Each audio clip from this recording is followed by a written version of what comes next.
Hi friends, welcome to my channel. நம்ம இந்த வீடியோல எதை பத்தி பார்க்க போறோம்னா, நீங்க ஸ்டேட் பேங்கோட கஸ்டமரா இருக்கீங்க அப்படினா உங்க பாஸ்புக்ல நேம் சேஞ்ச் பண்ணனும்னா இந்த கஸ்டமர் ரிக்வெஸ்ட் ஃபார்ம் தான் ஃபில் பண்ணி கொடுக்கணும். இந்த ஃபார்மை எப்படி ஃபில் பண்றதுன்னு தான் நம்ம இந்த வீடியோல பார்க்க போறோம். ஃப்ரெண்ட்ஸ், வீடியோக்குள்ள போறதுக்கு முன்னாடி நம்ம சேனலை ஃபர்ஸ்ட் டைம் பார்க்குறீங்கன்னா சப்ஸ்கிரைப் பண்ணுங்க. இந்த வீடியோ உங்களுக்கு பிடிச்சிருந்தனா லைக் பண்ணுங்க.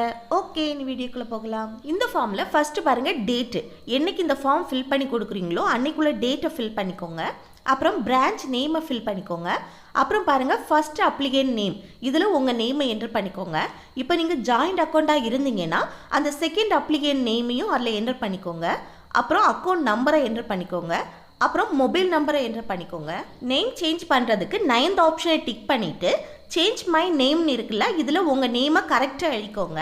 நீங்கள் என்ட்ரு பண்ண நேம் வந்து எந்த ஐடி ப்ரூஃபில் கரெக்டாக இருக்கோ அந்த ஐடி ப்ரூஃபோட ஜெராக்ஸ் காப்பி ஒன்று சப்மிட் பண்ணணும். அடுத்து நெக்ஸ்ட் பேஜ் பாருங்கள், இல்லை 3 பாக்ஸ் கொடுத்துருக்காங்க. அதில் ஃபர்ஸ்ட் பாக்ஸில் உங்கள் சைனை போட்டுக்கோங்க. இப்போ நீங்கள் ஜாயிண்ட் அக்கௌண்ட்டாக இருந்தீங்கன்னா மற்ற 2 பாக்ஸ்லேயும் ஜாயிண்ட் அக்கௌண்ட் ஹோல்டர் வந்து அவங்க சைனை போடணும். அவ்வளோதான் ஃப்ரெண்ட்ஸ், இந்த வீடியோ உங்களுக்கு பிடிச்சிருந்துன்னா லைக் பண்ணுங்கள், ஷேர் பண்ணுங்கள், கமெண்ட் பண்ணுங்கள். ஓகே, நெக்ஸ்ட் வீடியோவில் பார்க்கலாம். தேங்க்ஸ் ஃபார் வாட்சிங்.